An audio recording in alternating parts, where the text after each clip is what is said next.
were a lot more interested in decarbonisation, particularly in the last few years.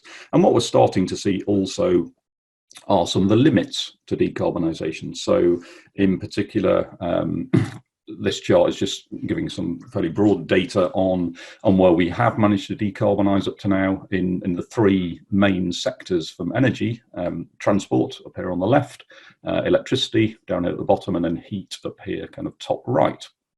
And I think most people are probably reasonably well aware of the electricity side of things. Quite sizable progress in terms of low carbon electricity generation. That's where a lot of the noise has been, and a lot of the activity has been, a lot of the capacity growth and so on, but rather less progress in heat, and then also particularly in transport. Though obviously over the last few years there's been an increase in electric cars, for example, but they're still a tiny percent of the overall market. So transport really is an oil market still.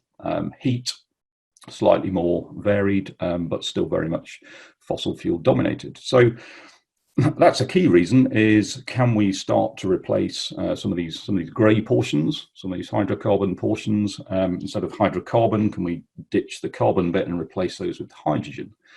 Can we start to decarbonise some of these more difficult, slower progression areas of decarbonisation, in particular the transport and the heat side?